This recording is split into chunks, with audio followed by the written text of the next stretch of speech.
आज संत रविदास जयंती है और संत रविदास जयंती के पावन अवसर पर मैं अपने सभी मित्रों, शुभ चिंतकों को अपनी शुभकामनाएं देता हूं। संत रविदास हिंदी साहित्य में भक्ति काल के कवि थे। संत रविदास का जन्म काशी के सीर गोवर्धन नामक गांव में हुआ था। संत रविदास जाति के चमार थे। चमार जाति में जन्म हुआ था।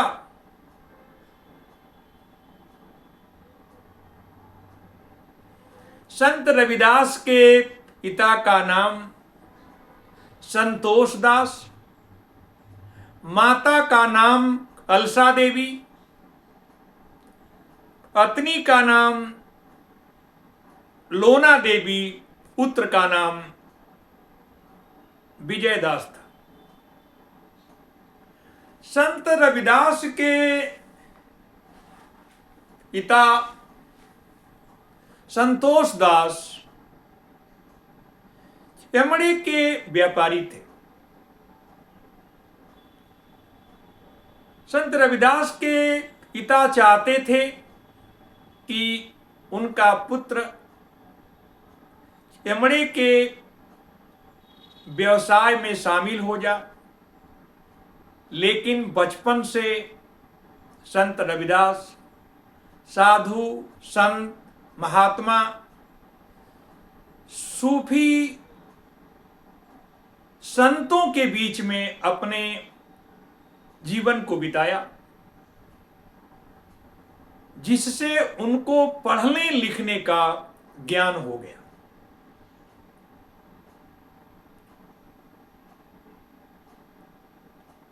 संत रविदास भजन लिखते थे, भजन गाते थे। इनका दिन में प्रवचन होता था। इनके प्रवचन में राजा महाराजा, साधु संत महात्मा शामिल होते थे।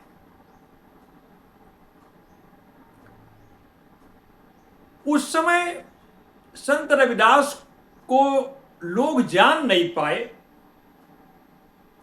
संत रविदास के लिखे हुए 41 भजन सिख धर्म के आदि ग्रंथ में भी संकलित किया गया है। संत रविदास को मानने वाले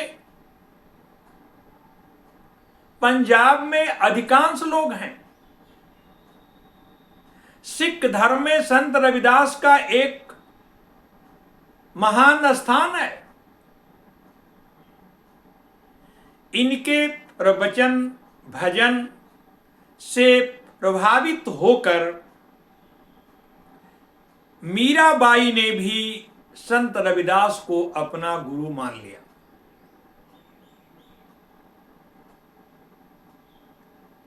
संत रविदास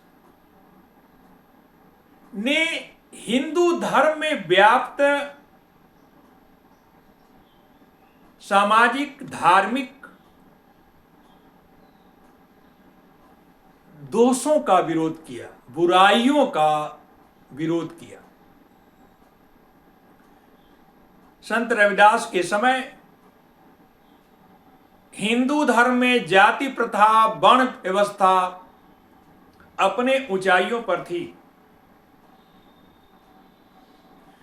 चमारों को शिक्षा का अधिकार नहीं था। पठन पाठन का अधिकार नहीं था, उन परिस्थितियों में भी संत रविदास ने अध्ययन किया और अपने प्रवचन, अपने भजन से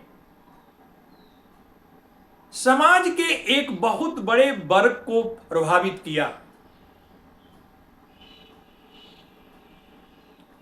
पिछले 30-40 वर्षों से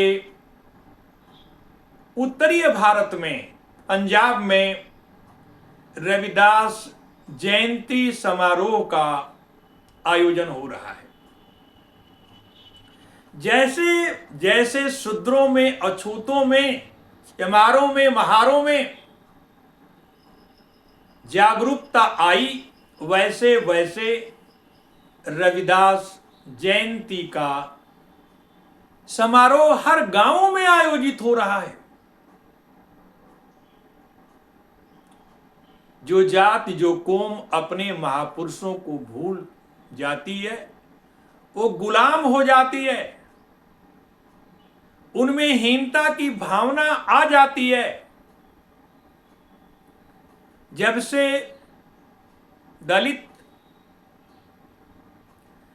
अपने महापुरुष रविदास और डॉक्टर भीमराव अंबेडकर को याद किए, जयंतियां मनाने लगे, उनमें आत्मविश्वास, साहस का जन्म हुआ। जो उनके अंदर हीनता की भावना थी, वो धीरे धीरे आत्मविश्वास में परिवर्तित हो रही है। उन्होंने अपने एक भजन में लिखा है, बेगमपुरा शहर को नाऊ। उन्होंने एक ऐसे राज्य की कल्पना की जिसको उन्होंने बेगमपुर कहा, बेगमपुरा कहा, जिसमें कोई दुख नहीं होगा, कोई जाति प्रथा नहीं होगी, कोई वर्ण व्यवस्था नहीं होगी। उन्होंने एक समता मूलक राज्य की, समाज की परिकल्पना की। जैसे गोस्वामी तुलसीदास ने राम राज्य की कल्पना की, वैसे ही संत रविदास ने बेगमपुरा की, बेगमपुरा राज्य की कल्पना की। दोनों में अंतर यह है कि राम राज्य जो होगा वर्ण व्यवस्था पर आधारित होगा, जाति प्रथा पर आधारित होगा, लेकिन जो बेगमपुरा,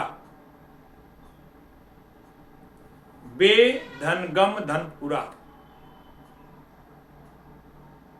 पुरा माने राज्य, एक ऐसा राज्य जिसमें कोई गम नहीं होगा, बिना गम का होगा, कोई ऊंच नीच नहीं होगा, जात के नाम पर कोई शोषण उत्पीड़न नहीं होगा।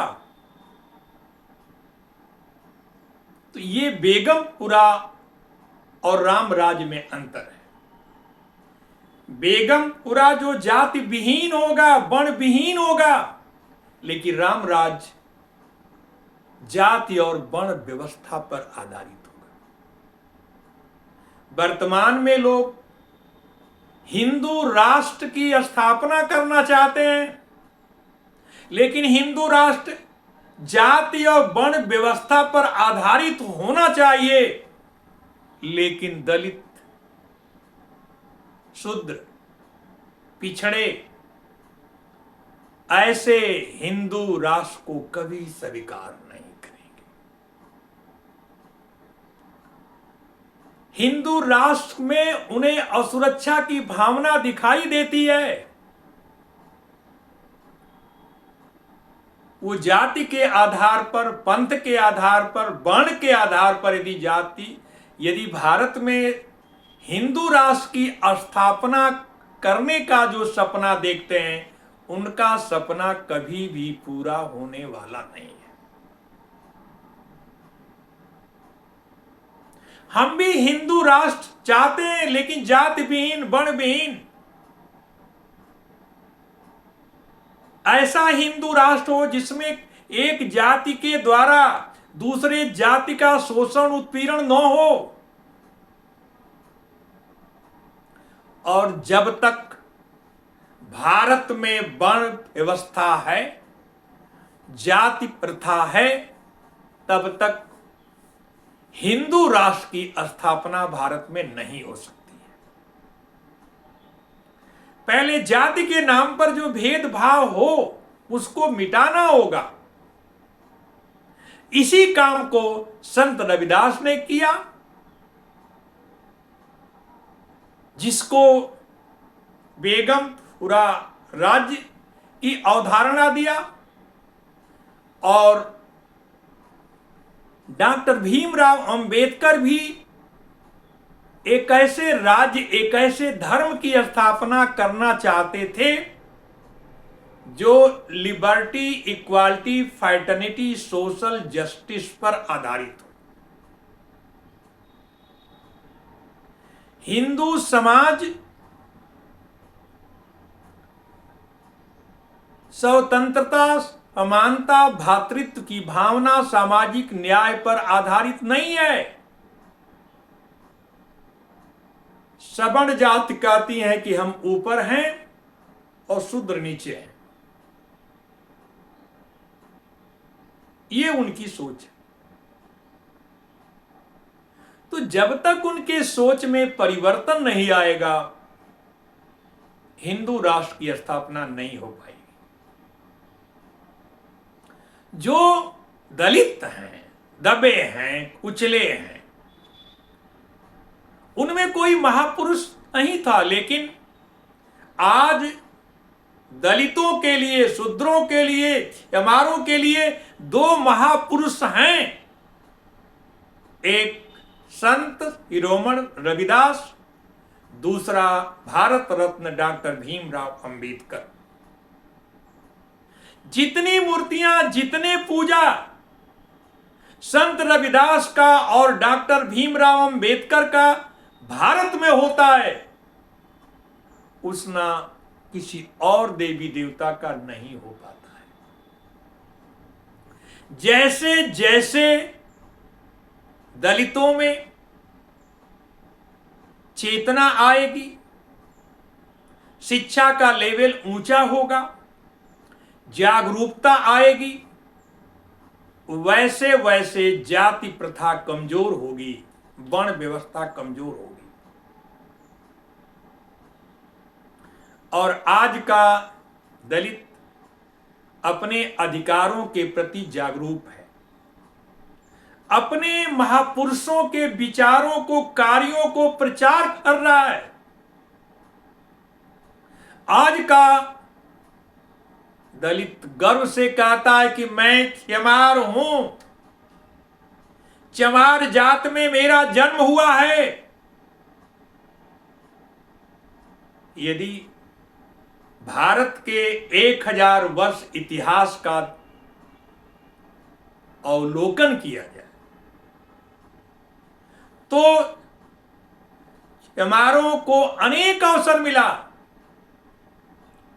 1000 वर्ष इस्लाम का शासन रहा, लेकिन उन्होंने सनातन धर्म का परित्याग नहीं किया। 200 वर्षों तक क्रिश्चियनिटी, ईसाई का शासन रहा, अंग्रेजों का शासन रहा, लेकिन चमारों ने अपने धर्म का परित्याग नहीं किया। ऊंची जाति के लोगों ने उनके साथ में भेदभाव किया, उत्पीड़न किया, अत्याचार किया, उनके सारे सामाजिक, आर्थिक, शैक्षिक अधिकारों का हनन किया, गुलाम बनाकर रखे।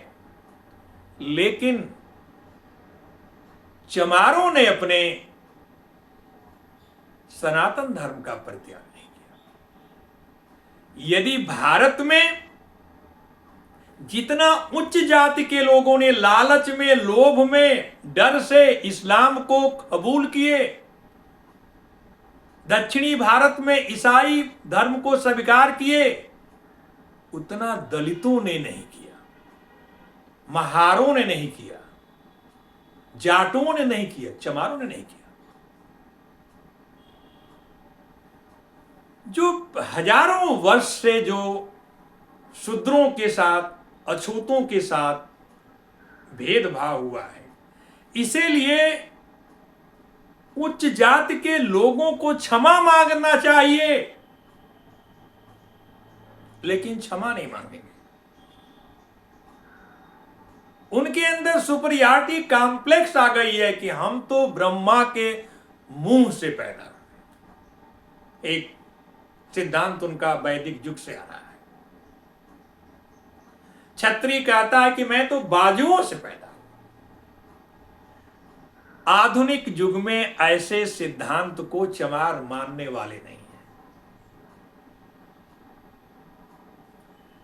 सब ईश्वर की संतान है, सब एक समान है, न कोई ऊंच है न कोई नीच है। जब ये भावना सवर्ण जाति के लोगों में आएगी, तब भारत में हिंदू राष्ट्र की स्थापना की संभावना है। केवल हिंदू राष्ट्र का नारा लगा देने से हिंदू राष्ट्र की स्थापना नहीं होगी। आज तो अंबेडकर, रविदास जयंती में सवर्ण जाति के लोग भी शामिल हो रहे हैं, क्योंकि भारत में लोकतंत्र है। दलित एक बहुत बड़ा वोट बैंक है। उनको वोट को लेने के लिए, मत को लेने के लिए आज सवर्ण जाति के लोगों के द्वारा भी अंबेडकर जयंती, रविदास जयंती का आयोजन किया जा रहा है। और इन जयंतियों में मुख्य अतिथि, विशेष अतिथि के रूप में ये लोग शामिल हो रहे हैं, सिर्फ वोट बैंक के लिए। अभी भी जो उनके अंदर एक भावना है कि ब्राह्मण, क्षत्रिय, वैश्य ऊपर है और शूद्र नीचे है, जब तक ये भावना समाप्त नहीं होगी, जब तक भारत में समता मूलक समाज की स्थापना नहीं होगी, तब तक हिंदू राष्ट्र संभव नहीं है। और संत रविदास ने वर्ण व्यवस्था का विरोध किया, जाति प्रथा का विरोध किया, जाति के नाम पर जो उत्पीड़न है उसका विरोध किया। आपने एक ऐसी व्यवस्था किया कि अछूत और शूद्र आपके बनाए गए मंदिर में जा नहीं सकते थे, आपके कुएं से पानी निकाल नहीं सकते थे, आपके तालाब से पानी निकाल कर पी नहीं सकते थे। अभी 100 वर्ष पहले तक ये भारत में हुआ है। लेकिन आज भारत की सामाजिक परिस्थितियों में परिवर्तन आ रहा है, और इस परिवर्तन के साथ जो लोग अपने को बदल रहे हैं वो महान है। आज संत रविदास को पुनः एक बार याद करते हुए, डॉक्टर भीमराव अंबेडकर को याद करते हुए, मैं अपने भाषण को यहीं समाप्त कर रहा हूं। जय हिंद, जय भारत। संत रविदास